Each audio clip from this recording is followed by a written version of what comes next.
Hello everyone and welcome back to another indie introduction.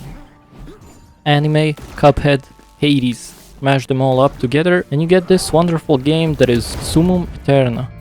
It has absolutely amazing art style, the characters look beautiful, and if you combine that with fun combat and nice music, you have a killer combo. In the game, we play as the Emperor of Chaos, who wants to stay on his throne and protect it from his counterpart, the Empress of Light. The game is a roguelite, so while it doesn't have fully random generated maps, it does have a very interesting seed generator. Literal seed generator. When you finish a level, you will be granted seeds and currencies which you can spend on upgrades. The higher chaos you get, which is basically experience, the better the rewards. Seeds are used to generate new maps for your next journey after you have died. There are different types of seeds, and each seed can have a different rarity. Each seed has an upside and a downside. So for example, downsides can increase enemy damage, health, or improve their reaction time. While on the other side you can get increased loot and better quality. We can also combine 3 seeds of the same rarity to get a new seed of the next rarity. Now, as I mentioned, aside from seeds, after we die we also gain different currencies for upgrades. The first shop is something that Hades players will find familiar. Basically, you spend your currency to upgrade your character, which will make every run easier. And since I'm talking about runs being easier, I should mention that this game is very grindy. In order to upgrade stuff, you will have to do a lot of runs. But the game is fairly challenging and fun, so you don't really feel like you're doing runs for the sole purpose of farming currencies. The second shop we have is for our weapon upgrades, where we spend the ingot-looking currency to increase damage, speed, magazine, and lots of other stuff.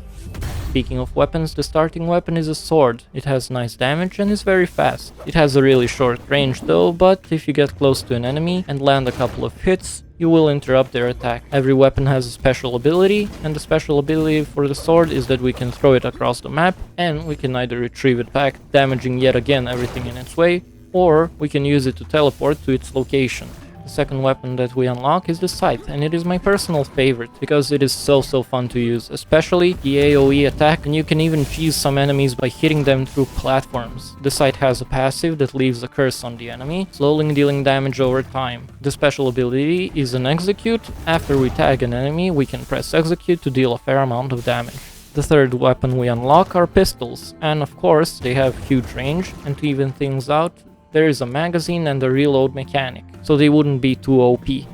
The special ability is a short range, high damage burst that at the start has only 2 bullets.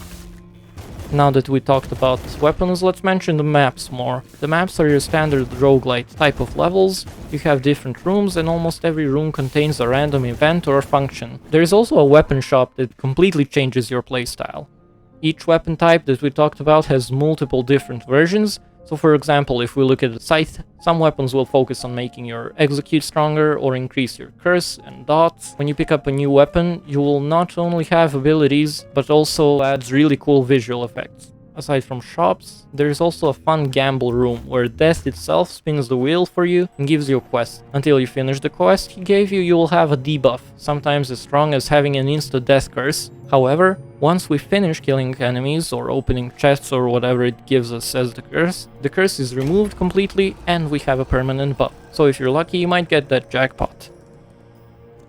Or not. Across all levels there are lots of traps and enemies, so use your movement and dodging abilities as much as you can, and maybe even use spikes to your advantage. And as with almost everything in this game, you can also upgrade your rewards and maps in the shop. Now you might ask yourself, why did I mention Cuphead in the beginning? Well, pass the first 2 levels and you'll find out why. You'll meet your first boss, and you have to just embrace the fact that you'll die multiple times until you learn the patterns and until you have enough damage to kill him. Overall, Summum Aeterna is really fun. It has great and smooth gameplay, chill music in the background, and high replayability. It is currently in early access, but it still has a lot to offer. It is only $16 on Steam, and I definitely do recommend it. I think this game is a hidden gem, and I think it deserves way more attention. Thank you everyone for watching. If you liked the video, please leave a like and subscribe, and I'll see you guys in the next video.